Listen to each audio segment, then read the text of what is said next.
Hello and welcome to this episode of Reimagining Our World. This is episode 31. I'm your host, Zubaida Ma'ani. Some of you have been asking in the chats on YouTube who I am. I am the founding director of the Center for Peace and Global Governance. You can find out more about us at cpgg.org. I suffice it to say that it is an entirely and strictly nonpartisan center, and it is completely non-affiliated with any institution, organization, or ideology. So I think that just about covers it. Okay, let's dive into today's topic. You know, a lot is being said about the rise of autocracies and how do autocrats come into power, and a lot is being written about this, and a lot is being discussed about the subject on the various television panels and so on in the media. But despite that, I feel like we're missing an even more important question.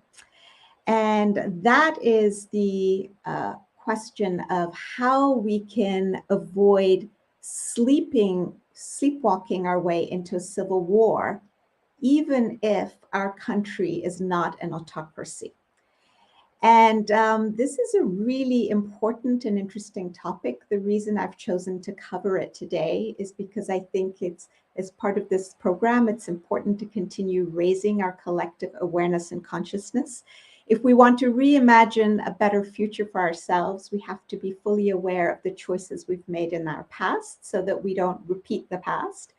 We also have to imagine where we're going to end up if we continue on the trajectory that we're on. In other words, will we end up in a civil war unwittingly, not because we want to go there, but because that's where our current behaviors will take us. And then we need to imagine where else we might rather be, and what steps we need to take to get there. So the book that opened my eyes to this whole topic was a recently published book entitled How Civil Wars Start by Barbara Walter. I actually commend it to you. I don't know Barbara Walter. I've never met her. I don't get any a cut of any royalties. I just happen to think it's an easy to read book that conveys a lot of very useful information. And what I'm going to try and do today is to share with you some highlights, obviously going through my filters, and some reflections on some of these highlights. Suffice it to say again that this book has opened my eyes to the grave dangers that we face, regardless of country we live in, even if we live in a Western democracy that we believe is strong. The good news is that robust studies have been done showing that there are certain common factors, apparently, that spark all civil wars everywhere, regardless of geography, regardless of time. And therefore, we can predict where a civil war is likely to happen. And most importantly, we can then take steps to avoid unwittingly slipping into it, or as I have put it, sleepwalking our way into it. Now, I want to begin by sharing with you an analogy that is the conceptual framework for the way I see what this book, How Civil Wars Start, proposes and what it teaches us. Imagine that you have a forest that is it has been subjected to a long period of dryness, lack of rain. The conditions become ripe for that forest to catch fire because of the tinder-like quality of the wood and the dryness of it. Then what you need is a spark, something that sets this tinder on fire. And the third thing that aggravates a wildfire that starts is an accelerant like gusts of wind. And we've seen this recently in the United States and in many parts of the world. We've been seeing this in New Mexico with the fires that have been raging there. So in this analogy, the Civil War is the conflagration, the fire that we're trying to avoid. And we want to understand what are the conditions that lead to the dryness that makes us susceptible as any country or nation to have a civil war. And then what are the traditional sparks that we know from these studies are likely to ignite this civil war? And then what are the accelerants, as Barbara Walter refers to them, or one particular one that we'll come to, that exacerbates the civil war and keeps it going? Okay, let's dive in. So the first factor that is an excellent predictor of civil war, so this is what conduces to the dryness, is something called an anocracy. Now, I had not heard of an anocracy before I read this book, so I thought you might be interested in learning about it just as I did. So apparently, we think of countries as either democracies or autocracies, but as countries start to move, either from being democracies sliding down towards autocracy, or are autocracies and start implementing reforms that take them towards democracy, this transitional period can be a very dangerous period. Experts have created what they call a polity index score that shows for any given country in any given year where a country is and its slide between democracy and autocracy. So the scale goes from -10 to +10. So if a country is between 6 and 10 on the scale, then it's basically a good solid democracy, with 10 being like the highest. If it's between -10 and -6, then it's basically in the domain of being an autocracy. Now, as countries slide further down the scale, they get into what Barbara Walter describes as a danger zone, which is what is called an anocracy, which is somewhere between a democracy and autocracy, kind of right in between. And the range is -5 to +5, with the biggest danger being in the -1 to +1 range. So, as particularly, what's one of the things that is really interesting is that countries that start off as democracies and start to erode various kind of indicia of democracy, like if they start to silence dissent, or if they start to try and control the media, or they manipulate elections, or they start appealing to populism, or they declare states of emergency, or they manipulate elections. There are a whole bunch of indicia that show whether a country is sliding from democracy to autocracy. Once they start sliding from a democracy, they become particularly prone to civil wars. Interestingly, a country that is a partial democracy is twice as likely than an autocracy to experience a civil war, and 3 times more likely than a democracy. So why are anocracies so dangerous? Well, again, a couple of interesting points that we learn. A government that is democratizing, so moving from an autocracy now to a democracy, is weak compared to the government that came before it. It becomes weaker politically, institutionally, and militarily. And so the risk goes up.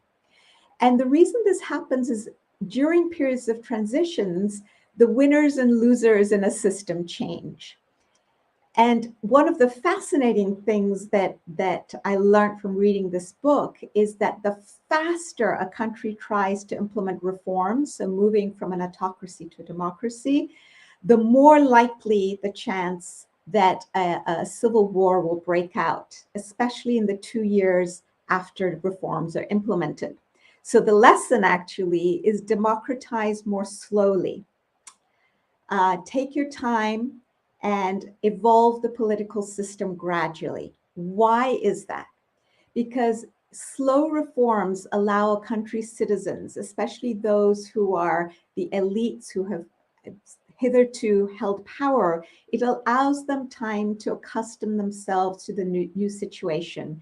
And it sets a more conciliatory tone and provides them with an opportunity to gracefully let go of the power they've held. And consequently, there's a less likelihood that there'll be violence.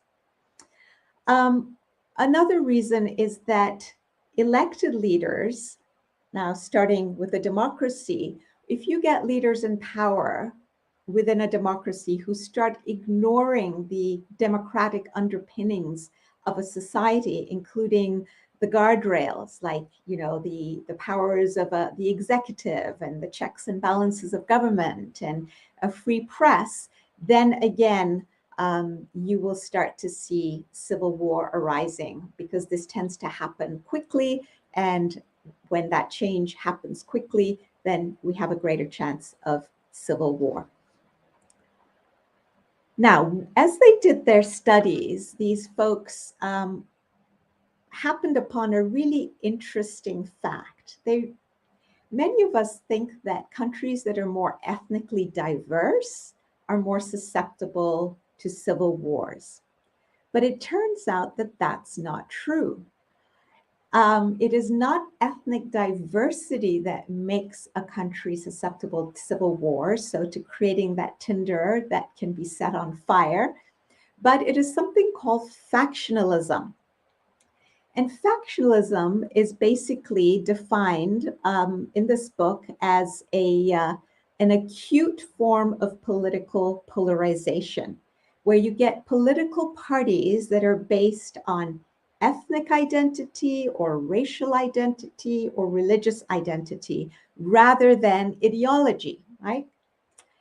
And because what happens is then these parties try to rule at the expense of other people. So countries that are considered factionalized have identity-based political parties. And what happens is that these parties become very rigid, and it therefore leads to intense competition and a winner-take-all attitude. Another feature of factionalization is that very often you will get a dominant figure, charismatic figure arising, who appeals to either ethnic or religious or racial nationalism. And they then fight to maintain power. Now, the question is, why does factionalism make it so much more likely that a country will slip into civil war? A couple of interesting observations from the studies. When you have identity-based parties based on religion or ethnicity or race, it makes it impossible for voters to switch sides because there's nowhere for them to go. If you don't fit into this particular identity, then you can't switch to the other party because it's not based on ideology and ideas, it's based on identity. And the second thing, and this is really fascinating, is that politics, the whole way of organizing a society, moves from being about doing what's best for all the citizens in a country, taking care of the good of the collective whole, to taking care of the good of the members of the identity group, of that political group that is identity-based.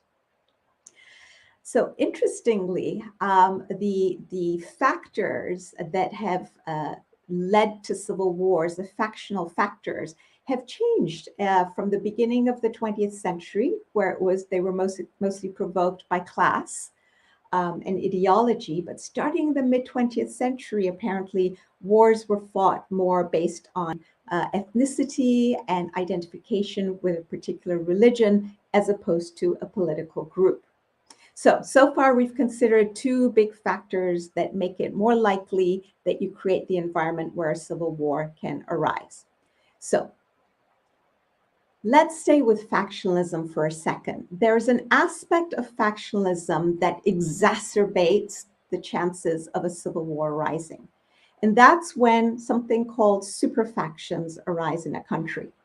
So experts have found that a country is more likely to slide into civil war when one faction becomes a superfaction. What does that mean? When the members start to share not only a single ethnic or racial identity, but also, in addition, they share the same religion or the same class and or a geographic location where they live.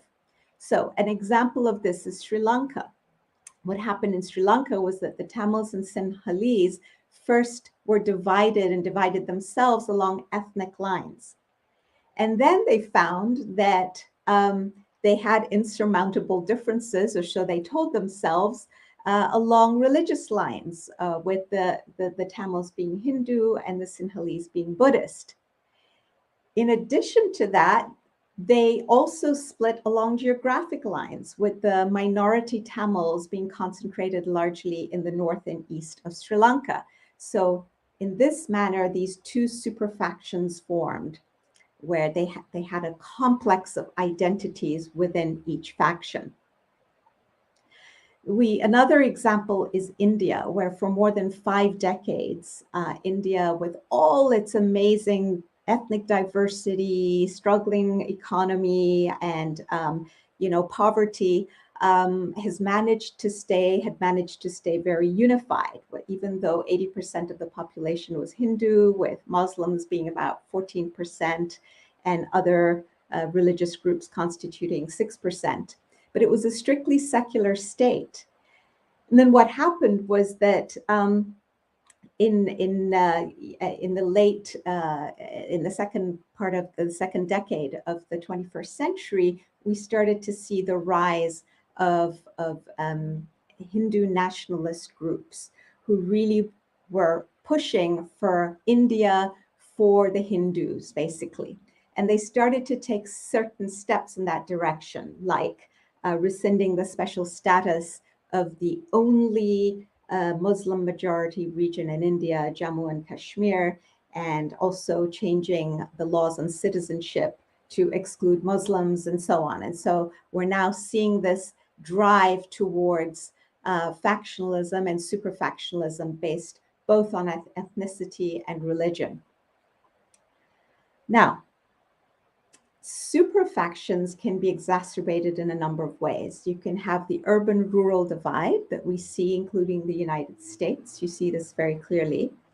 Another thing that exacerbates superfactions is the role of what political scientists call ethnic entrepreneurs, who stoke ethnic nationalism.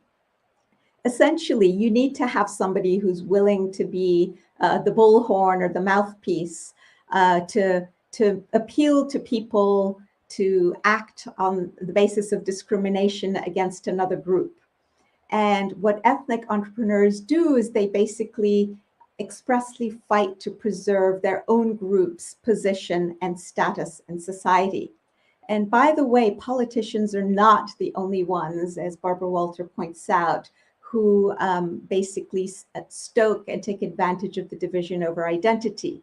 There are what she calls lesser ethnic entrepreneurs, including business elites, who maybe are trying to shore up their brand loyalty, or religious leaders who are trying to expand their following, or media figures who are trying to grow their audience. And we see this again in the United States, and we've seen interesting articles over the last few days about a particular television personality whose method seems to be creating an us versus them narrative, that they are out to get us, the particular group that he's referring to, are particularly, white males. And it's fascinating to see how this conversation goes.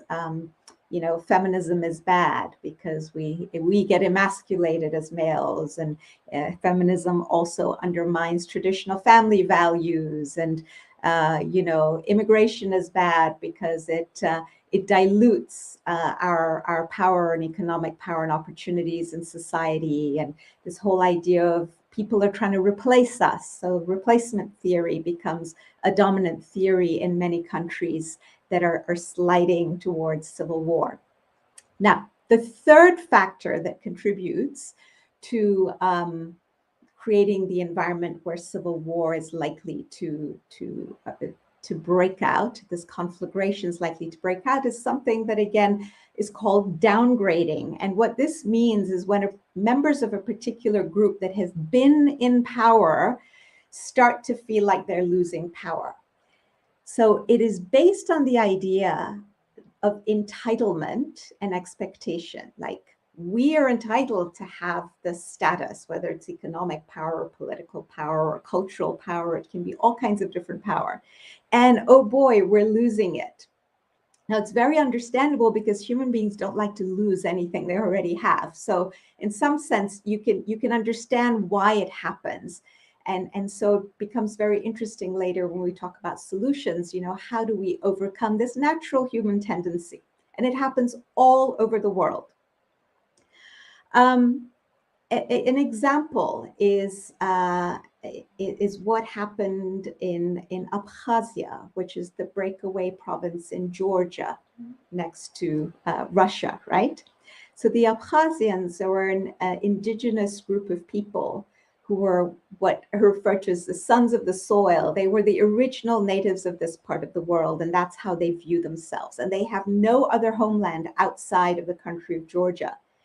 And they have been subjected by many different peoples and empires. And Stalin tried to wipe them out, but they survived. And under his reign, they actually secured a status of being a protected minority. Then when the country of Georgia came into being, the Georgians also tried to dilute them, and the Georgians became the majority. And the Abkhazians were really worried about losing their hitherto status under Stalin. And so they fought back against it. And in fact, in 1992, they engaged in acts of ethnic cleansing, trying to get rid of the Georgians so that the number of Abkhazians again would go up, so they wouldn't be diluted as much, and so they could regain the power that they felt had unjustly been taken away from them. So that's a really interesting example that one finds in the book. And it's a story that plays itself out all over the world, in the Philippines, in the former Yugoslavia, in Myanmar, in Northern Ireland. I mean, pick a part of the world and you will see that at some point this story has played out in the same fashion. Now, people can feel downgraded in many different ways. They can feel like their language and culture is being taken over. They're not allowed to use their language and culture. It's no longer the dominant language and culture. And so they're being forgotten and left behind. An interesting example of that is the section of India called Assam. It's in the northeast of India. The Assamese people, when they were colonized by the British, had their own regional government, but then the British started to bring in workers from Bangladesh. And over time, the number of Bengalis started to exceed the number of native Assamese. So again, we have the story repeated. The Assamese feared the loss of power, cultural power, political power, and economic power, because they were left with low-skilled jobs while the Bengalis were in administration and had the well-paying jobs and got to make decisions, and the language changed, the official language and culture. And so it led to a resistance movement on the part of the Assamese. And they also, the Assamese, who were then the minority, tried to engage in ethnic cleansing of the Bengalis in order to restore the balance so they could get back into power. So you see how this works.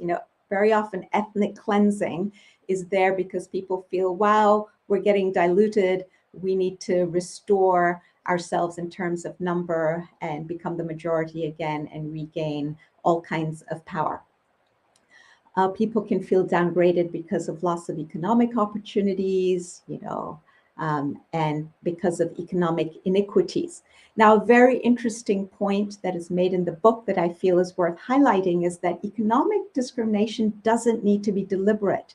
It can happen just as a result of modernization. So we can, if we're not aware, if we don't have leaders who are conscious and farsighted and aware of historical realities, they don't take the steps to ensure that as modernization happens and has its upsides, that they make sure that they bring along the people who are otherwise likely to get left behind. And Ms. Walter points out in her book that sons of the soil, the natives of any land, tend to generally be disproportionately affected by these huge shifts. They feel like they were the first on the land, and now it's become a handicap because they're more vulnerable to competition and they're being forgotten and ignored. So again, one can understand the emotions, the thinking and the emotions that prompt people to get angry and resentful, and then act in violent ways eventually if their needs are not met and their voices are not heard. Okay, now the second thing that we've talked about, the three main factors now, whether a state is an anocracy, sliding in the danger zone of an anocracy, whether there's factionalization, and even more importantly, superfactions, and thirdly, whether a particular group, particularly the original natives, feel like they're being downgraded. So those factors create the conditions for this conflagration to happen, but then you need a spark. And so the question is, what are the sparks? Let's identify them so we can be aware of them. Now, the first spark, really interesting, according to this study, is loss of hope. So it turns out that human beings are fundamentally really hopeful, and we always want to believe that our life is actually going to get better, no matter how bleak. And we're willing to actually go through decades of hardship and suffering, injustice and iniquity, if we somehow believe that over time our lot will improve. Now, that's really interesting.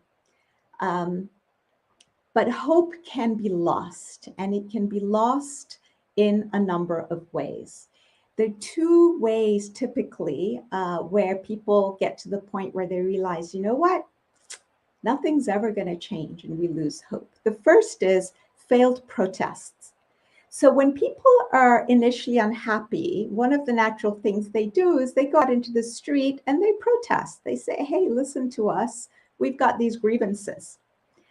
Protests are really a warning sign to a society and government that citizens believe that, hey, we're not doing so well and our system needs reform.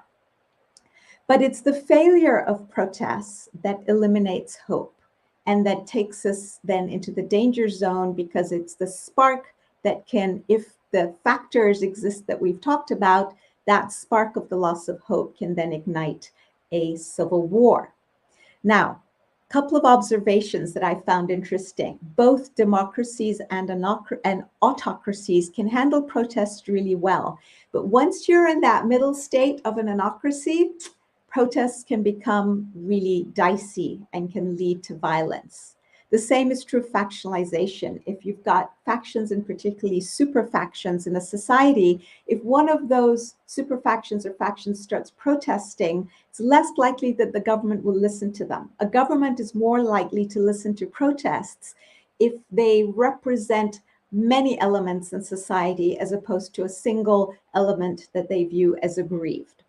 So, very interesting. So if one wants to bring about change and through peaceful protests, it's best to get together an array of people. And honestly, when I think back to what happened during the pandemic in the United States, one of the things that was heartwarming and fascinating was that for the first time, the anti-Black protests were had people from all racial backgrounds and all ages participating. It wasn't just the Blacks out there saying, hey, we're an aggrieved group, don't be unjust. But it was all of society turning out and saying, hey, listen, we need to do something here because this is just not just. So I thought that was an interesting connect.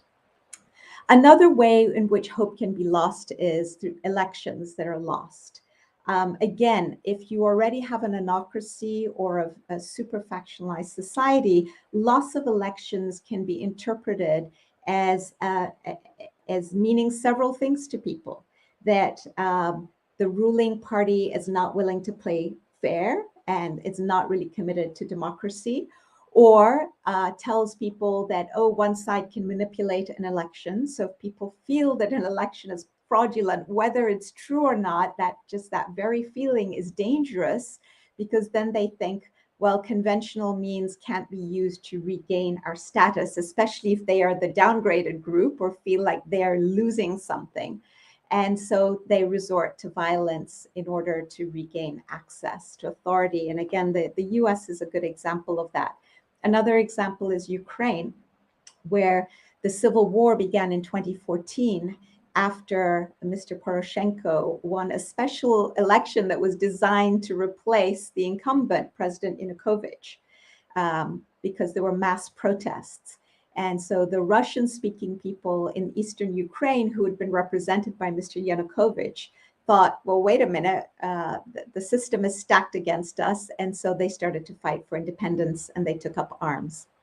And another really interesting point that's made in this book is that in the United States, it was the election of President Lincoln. He was the first president who was able to win power without the support of Southern Democrats.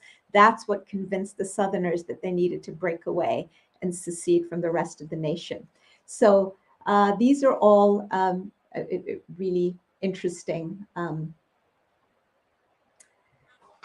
Now, a prime example that I thought was really interesting that demonstrates loss of hope is the story of Northern Ireland, where the Irish Catholics had lived in the north until way back a few centuries ago. The Brits came and took over, and they encouraged Protestants to come across the Channel from Scotland and take up residence in the north of Ireland.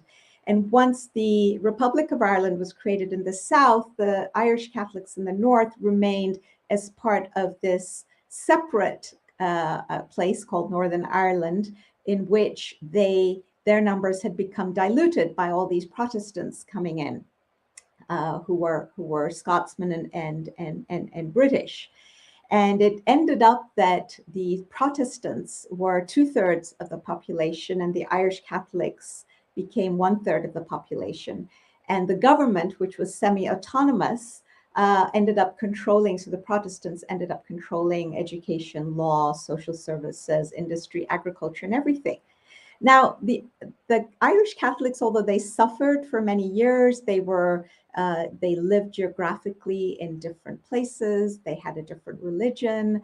They basically had more of the menial tasks. They were construction workers and laborers, whereas the Protestants were the administrators and so on. Despite all of this, what was fascinating is that they didn't revolt. And they only revolted when they realized that their voices were not going to be heard, and they realized that they had always thought that the British would have their backs in the end when push came to shove.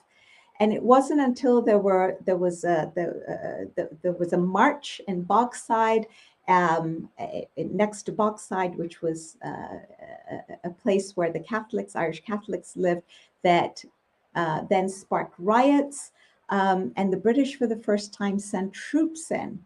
And the Irish Catholics initially welcomed the troops because they thought the Brits will have our backs and they will separate us from the Protestants and they will maintain peace. But no, what they saw instead was that the British troops opened fire on them, started searching their homes, and singled them out and targeted them. That's when they lost hope. So, and it was then that they started to then take the next step of creating militias, and the provisional IRA was established in order to protect the interests of the Irish Catholic minority, even though they had been the natives, the sons of the soil.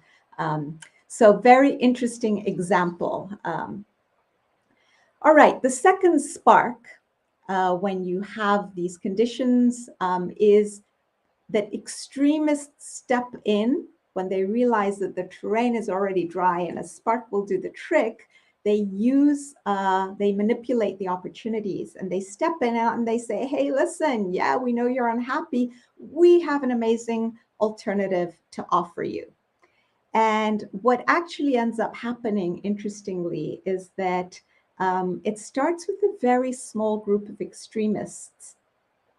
Sometimes it's exiled students, sometimes it's dissidents, sometimes it's former members of the military. And these folks, unfortunately, tend to think more about their own power than the good of their average citizens. So they're basically taking advantage of a situation where people are unhappy and discontented with their lot. By the time average citizens become aware that a militant group is formed, they're usually more entrenched than anybody has realized. And that's when you get these conflagrations. The spark is lit that leads to war and conflagration. If you want examples, again, feel free to read the book. There are wonderful examples there. Okay, so we've talked about the factors, we've talked about the two sparks. Now there's a third thing that when added to the two sparks acts as an accelerant, and that is social media. Social media acts both as a spark and an accelerant in triggering civil war. So extremists are very good generally at using social media in order to get out their divisive messages. They've found this amazing, powerful new weapon. It's cheap, it's fast, and it does a really good job of triggering anger and resentment in people. A nice example of this is Myanmar. So again, going back in historical times, the British occupied what was, before it was known as Myanmar, it was known as Burma, the country of Burma. They occupied it between 1826 and 1948. And they used to import, bring in Muslim and Indian skilled workers to run the British industries there. And the Burmese were Buddhist, and these folks coming in were Muslim. And so resentment again started to build up as the natives, the Buddhists, realized, oh gosh, you know, again, we're being left behind economically, and there's discrimination. They were demoted from citizenship, and it was very difficult. So before 2012, only 1% of the people in what then became Myanmar and is today's Myanmar, former Burma, only 1% of the people had access to social media, Facebook. By 2012, Facebook entered, and by the time Aung San Suu Kyi came into power, 22% of the people of the country had access to Facebook. And that was when the Buddhist ultranationalists started taking to Facebook to target the Muslims. And in short order, a few months after that, you started to see violence breaking out in the Rakhine state where the Rohingya live. And we now have been hearing a lot about the Rohingya who have been mistreated, where egregious human rights abuses have taken place, where they've been displaced and forced from their land. And many of them have ended up in Bangladesh and other countries, but most of them in Bangladesh. So social media is an accelerant. That's the gusting winds when you have a wildfire that just spreads the wildfire further and makes it very difficult to control. Now, we've now examined, we know the factors, three main factors, the two big sparks, and we know what the accelerant is that is likely to start and then spread a civil war. What we need to be very careful of, especially those of us who live in Western democracies, is that we are actually very susceptible to civil wars. We start analyzing how each of our countries is doing. You know, are the factors there? Is the ground getting ready? Is there been a drought that is drying the societal terrain? And are there sparks in the air? And are there winds blowing? And therefore, if a fire starts, will we be able to control it? What is interesting is that the decline towards civil war with all these factors and sparks tends to be very incremental, happens very slowly, and therefore we tend to miss it because it's imperceptible.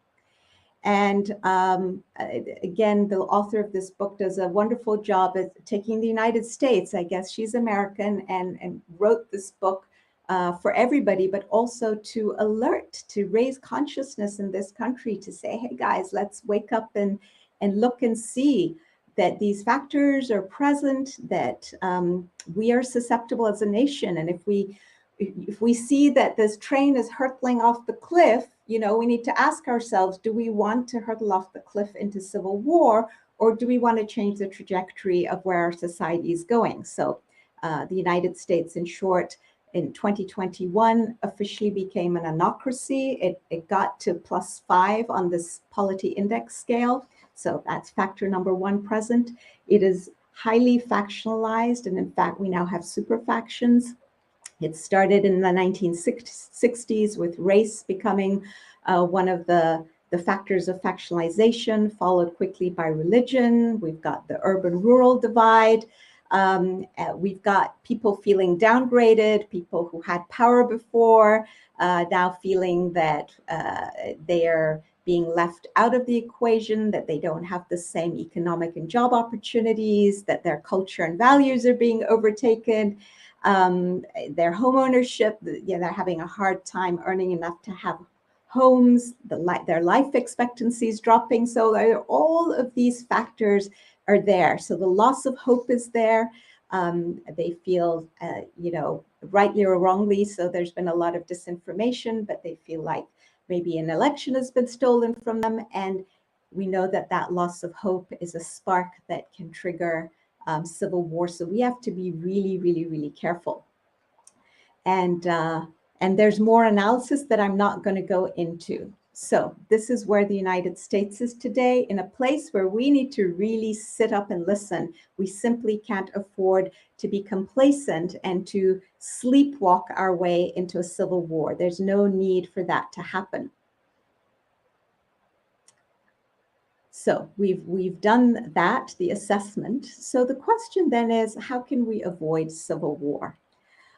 There are many things that can be done. The most important thing seems to be the role that leaders play. So the book makes a really interesting observation that South Africa was closer to civil war in 1989 than we are here in the US today. And yet they avoided it because political leaders, opposition leaders, business leaders came together and were willing to compromise to face down the danger and not to sink into civil war. So if they can do it, we can do it. So there's several things that leaders can and should do. The first is to deal with all areas in which people feel that they're unjustly treated. So we need to examine carefully the areas of society where reforms are necessary in order to make people feel like they are not forgotten, not left behind, that their voices are heard, and that they are participating in decisions for the collective good. The second thing is then undertaking reforms, whether that means reforming voter registration, stopping gerrymandering, doing all kinds of reforms that are necessary, right, for everyone. The third is civic education, making sure that we all understand how our system of government actually works, where it's weak, where it's strong, where it can be easily manipulated, why we have the safeguards we have, why it's important to maintain them. The fourth is actually changing the conditions that extremists tend to exploit. So when they see weaknesses, they go in and they use those as wedge issues to divide the country further. So by actually resolving those issues, we take away the possibilities, the weaknesses. Another is to take away the social media bullhorn, as Barbara Walter describes it. And there are many ways in which we can do that. Again, we need to come together and decide on what reforms and legislation is necessary to do that. So these are all things that can be done. But I want to end with what I believe that the place we should start. If we are to avoid the conditions and the sparks that trigger civil war, we need to begin by radically reconceptualizing and restructuring our society, because humanity has grown, we've come a long way, but we haven't revised and revisited our identity, who we believe we are. We're still playing out old narratives and stories of who we were 200 years ago or 100 years ago or 50 years ago. So we need to update our identity. because human beings tend to always gravitate towards the self-identity, the conception of self-identity that we have in our minds, both as individuals and society. So, how do we do that? Step one, raise awareness amongst ourselves at the grassroots. How do we do it? Using the principle of consultation. We've had a whole episode on this, so feel free to go back and take a look. Making sure that diverse voices, that all voices are heard, that we're actually listening to each other, that we're actually valuing diversity because our collective understanding is enhanced as we listen to each other and see things from the gemstone of truth from different angles. We raise awareness that way.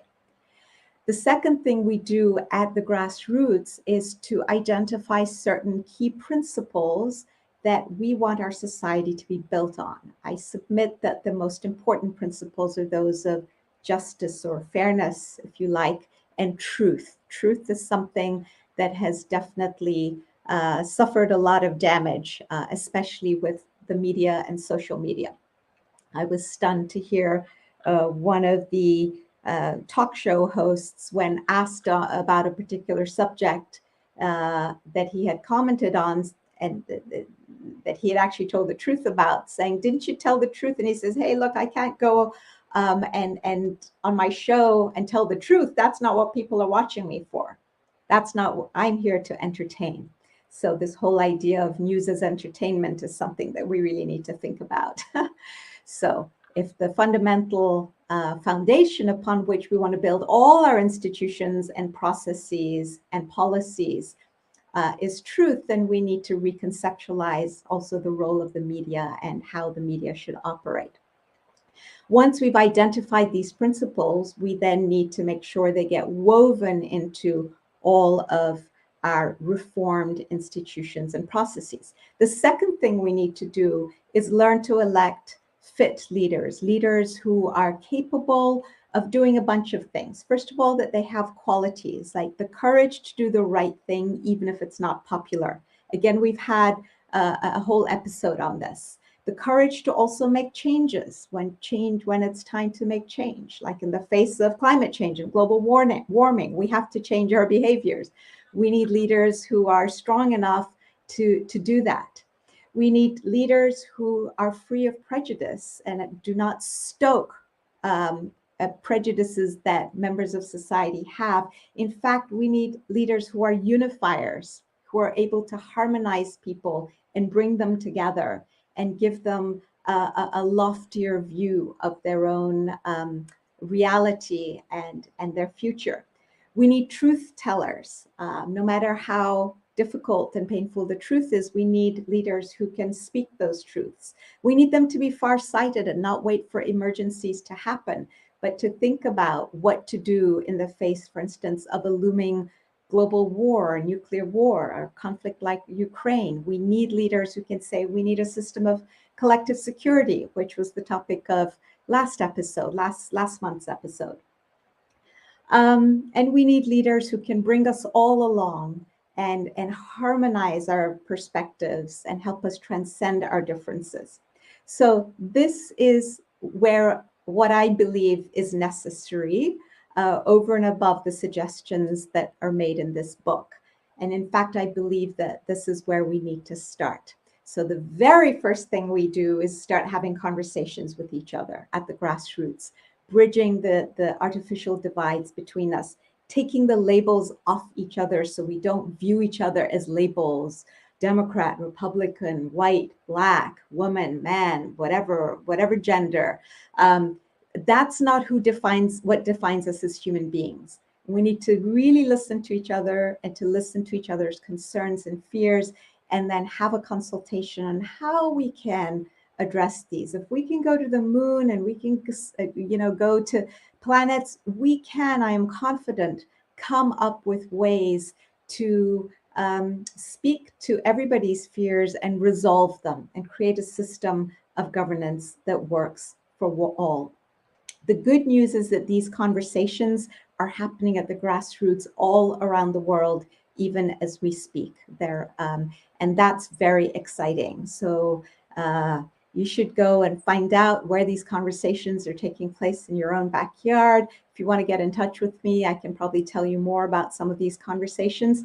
But I look forward to hearing your comments. And if not today, then please go on YouTube or on Facebook and comment and start a conversation with each other. All right. Well, thank you all. It was a pleasure to be here, and I look forward to seeing you again. Bye-bye.